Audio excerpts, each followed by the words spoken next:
Selamat malam, kembali kita berjumpa dalam renungan radio streaming Kemurahannya Medan.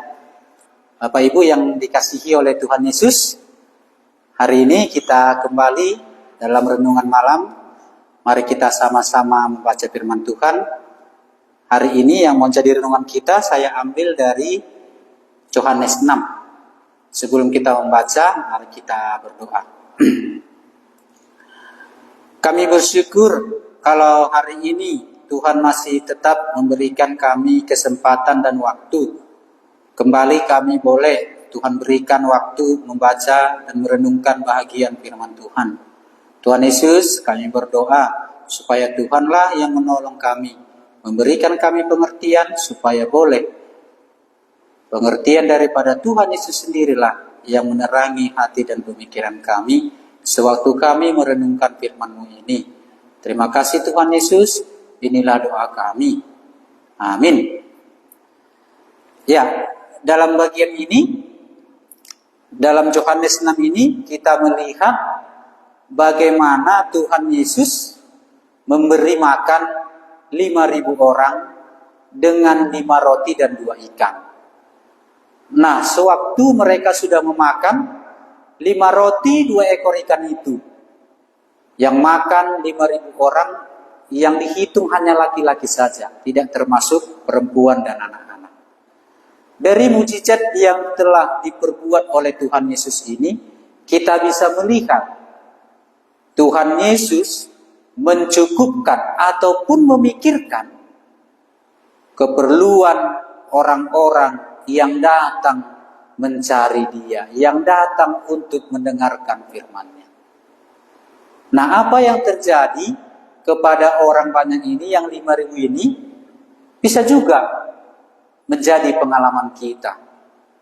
Yesus mencukupkan makan minum kita.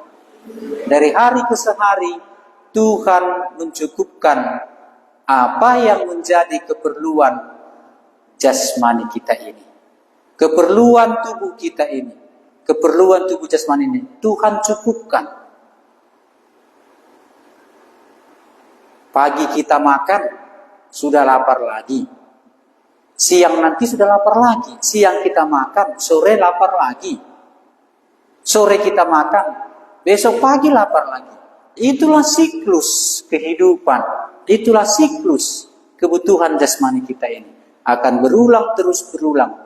Itulah yang terjadi dalam hidup kita. Kemungkinan bisa jadi pengalaman orang banyak ini.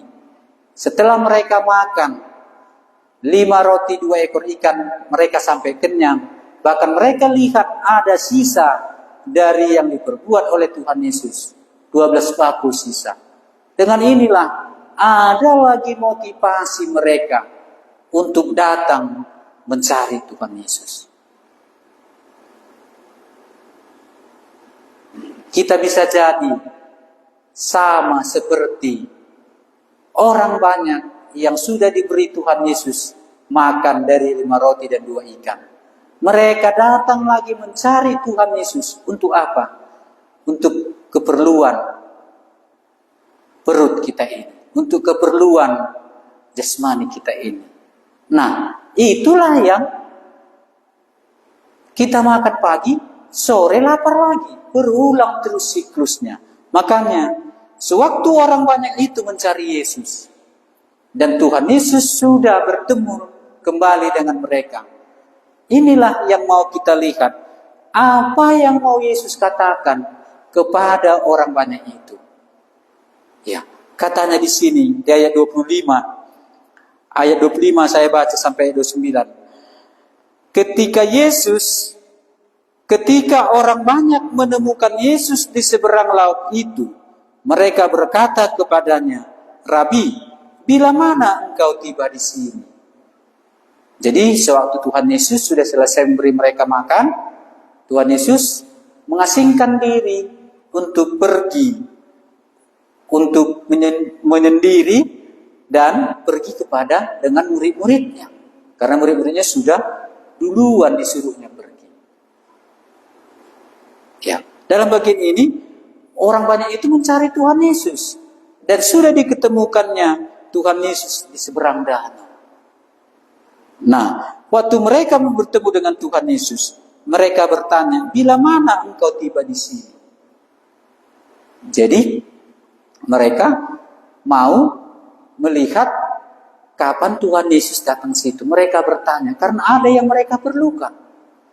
Nah, di sini kita lihat, apa yang dikatakan Tuhan Yesus? Yesus menjawab mereka, aku berkata kepadamu, sesungguhnya kamu mencari aku, bukan karena kamu telah melihat tanda-tanda, melainkan karena kamu telah makan roti itu, dan kamu kenyang.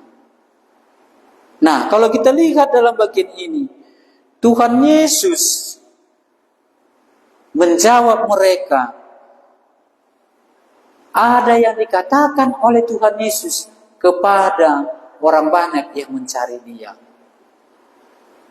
Apa dikatakan Tuhan Yesus? Yesus menjawab mereka, aku berkata kepadamu, sesungguhnya kamu mencari aku, bukan karena kamu telah melihat tanda-tanda, melainkan karena kamu telah makan roti itu, dan kamu kenyang. Bekerjalah bukan untuk makanan yang akan dapat binasa, melainkan untuk makanan yang bertahan sampai kepada hidup yang kekal, yang akan diberikan anak manusia kepadamu, sebab dialah yang disahkan oleh Bapa Allah dengan materainya. Inilah yang mau disampaikan Tuhan Yesus dalam renungan kita kali ini. Tuhan mau kita mencari Dia bukan untuk makanan yang tadi dapat binasa. Siapa yang memberikan itu? Yang memberikan itu, dia memang tentulah Tuhan Yesus. Dialah yang menjadikan 5 roti tadi dan 2 ikan bisa dimakan 5.000 orang. Cukup semua, bahkan lebih. Nah, atas dasar inilah mereka mencari Tuhan Yesus kembali. Makanya dalam bagian ini, suatu saya renungkan, entah seperti orang banyak ininya aku datang mencari Tuhan Yesus hanya untuk keperluan jasmaniku ini. Aku datang mau kepada Tuhan Yesus hanya untuk supaya kenyang. Rupanya di sini, dalam bagian ini, dikatakan Tuhan Yesus kepada kita. Dikatakan Tuhan Yesus kepada aku. Bekerjalah bukan untuk makanan yang akan dapat binasa, melainkan untuk makanan yang bertahan sampai kepada hidup yang kekal. Inilah yang dikehendaki oleh Tuhan Yesus bagi tiap-tiap kita. Bagi masing-masing kita, Tuhan Yesus mau kita mencari bukan untuk makanan yang dapat binasa, melainkan untuk makanan yang bertahan sampai kepada hidup yang kekal. Kalau ada motivasi kita mencari Tuhan Yesus hanya untuk keperluan jasmani kita ini, nah dalam bagian firman Tuhan ini, Tuhan Yesus mengatakan kepada kita, bekerjalah bukan untuk makanan yang dapat binasa. Kalau kembali kita, sudah mengertikah kita? Sudah tahukah kita makanan yang dapat binasa tadi? Ya, hartaku, uangku, semua itu yang tidak bisa menjamin hidup kekal kita. Tapi Yesuslah yang berkata kepada kita, bekerjalah bukan untuk makanan yang dapat binasa, melainkan untuk makanan yang bertahan sampai kepada hidup yang kekal. Nah, siapa yang bisa dapat memberikan hal ini kepada kita? Tentulah Tuhan Yesus yang berkata itu pada kita hari ini. Tuhan Yesus yang bisa memberikan itu semua. Nah, Tuhan Yesus memberikan kita makan minum. Kalau Allah, nah di sini nanti kita bisa melihat perbedaannya. Sebenarnya kalau Allah mau mencukupkan makan minum kita, keperluan hidup kita, Allah itu tidak perlu datang ke dunia ini. Dengan kuasanya dari surga pun, Dia bisa mencukupkan apa yang menjadi makanan keperluan kita sehari-hari. Makanya dalam bagian firman Tuhan yang lain, dikatakan Tuhan Yesus kepada kita, lihatlah burung-burung di udara. Nah, itu artinya apa? Yesus memeliharakan kelangsungan dunia ini.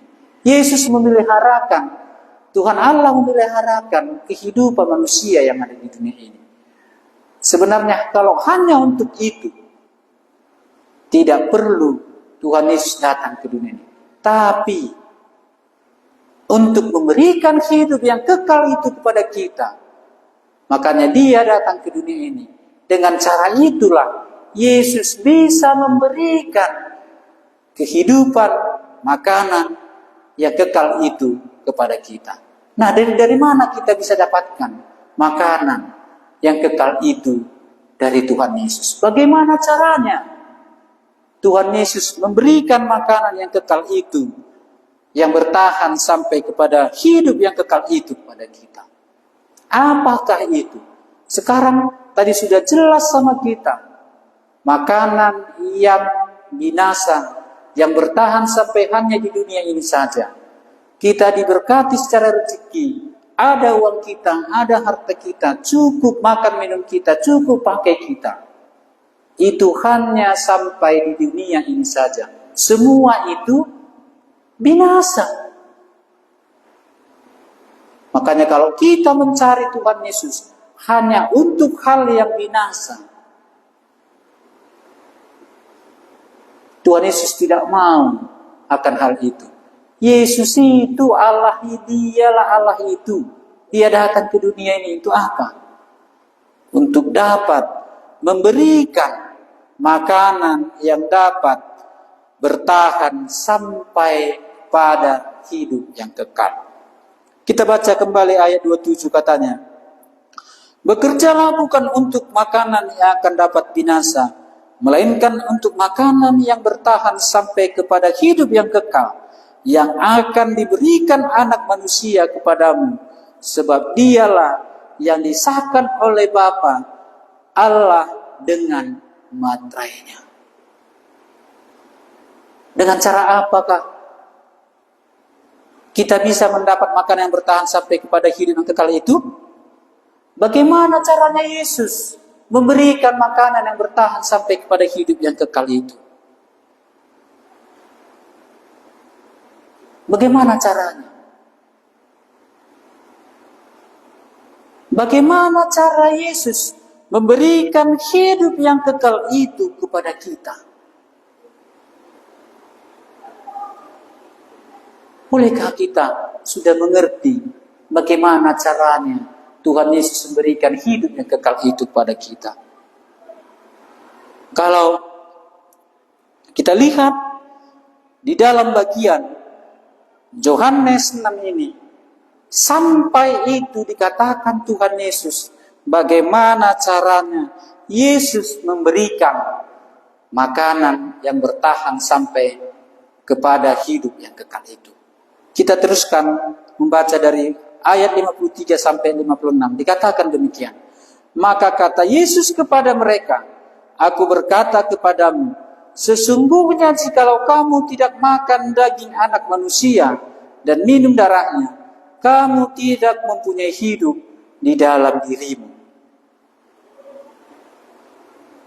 Maka kata Yesus kepada mereka, kepada orang banyak yang mencari Tuhan Yesus, yang mau kenyang kembali dari roti yang sudah diberikan oleh Tuhan Yesus. Dalam bagian ini, Tuhan Yesus berkata kepada kita, apa kata Yesus? Kata Yesus kepada mereka, aku berkata kepadamu, sesungguhnya jikalau kamu tidak makan daging anak manusia dan minum darahnya, kamu tidak mempunyai hidup di dalam dirimu. Barang siapa makan dagingku dan minum darahku, ia mempunyai hidup yang kekal, dan aku akan membangkitkan dia pada akhir zaman. Sebab dagingku adalah benar-benar makanan, dan darahku adalah benar-benar minuman. Barang siapa makan dagingku dan minum darahku, ia tinggal di dalam aku, dan aku di dalam dia. Tuhan Yesus memberikan tubuhnya. Dengan cara apa? Itulah Yesus mati di kayu salib, menyerahkan nyawanya, mencurahkan darahnya, supaya itulah yang menjamin kita mendapat makanan yang bertahan sampai pada hidup yang kekal. Sama seperti sewaktu perempuan Samaria berjumpa dengan Tuhan Yesus. Perempuan Samaria yang datang mengambil air, dia haus. Makanya sewaktu dia berjumpa dengan Tuhan Yesus mengatakan kepada dia di ayat 14, boleh saya baca di Yohanes 15, di Yohanes 5 ayat 4, Yohanes 5 ayat 14 katakan demikian. Kemudian Yesus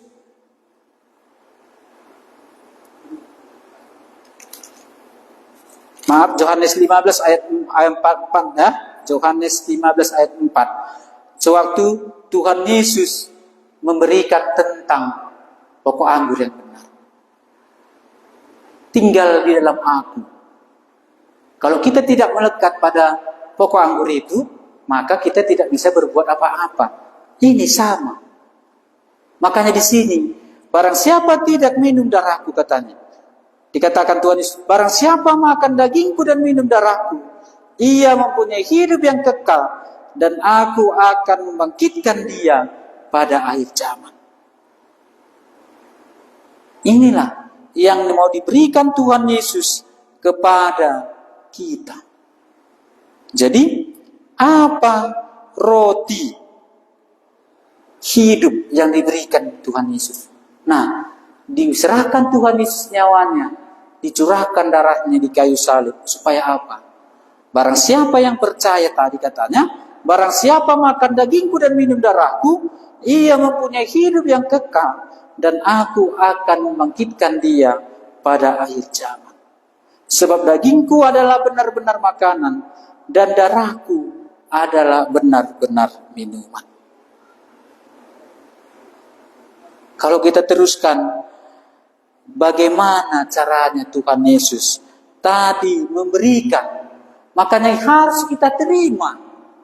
Sama seperti tadi mereka menerima 5 roti, 2 ketul ikan, 5 ketul roti dan 2 ekor ikan. Mereka makan sampai kenyang. Itu yang mereka terima dan mereka kenyang.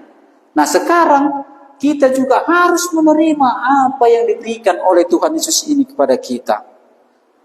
Ya, jadi bukan hanya saja kita menerima pemberian yang dapat binasa tadi. Kita juga harus menerima pemberian yang diberikan oleh Tuhan Yesus, yaitu pengorbanannya di kayu salib. Pengorbanannya di kayu salib itu juga harus kita terima, karena itulah yang membuat kita mendapatkan makanan yang bertahan sampai kepada hidup yang kekal. Inilah yang harus kita terima.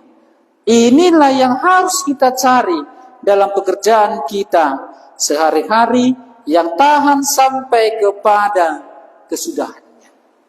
Inilah yang harus kita cari dalam kehidupan kita sehari-hari, yang bertahan sampai kepada kesudahannya. Kita menerima pengorbanan yang dilakukan oleh Tuhan Yesus di atas kayu salib. Jadi bukan hanya berkat tadi itu aja kita terima. Bukan hanya pemberian yang dapat binasa tadi juga yang harus kita terima.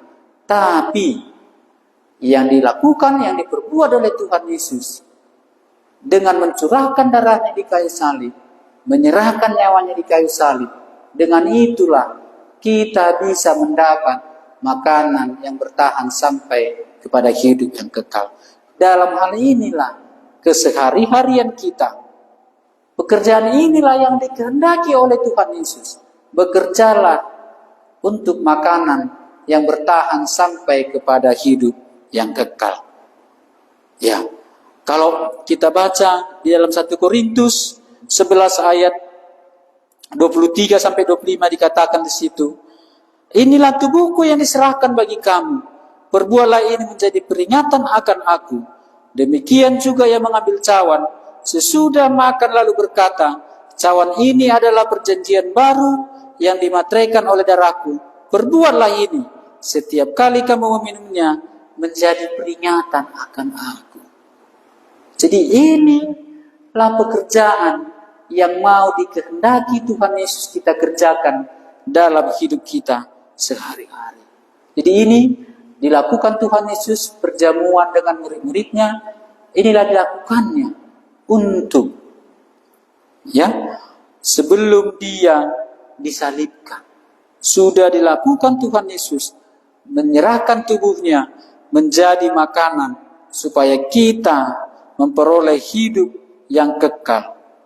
Jadi kematiannya di kayu salib itulah secara tubuh yang kita terima menjadi bagian kita. Inilah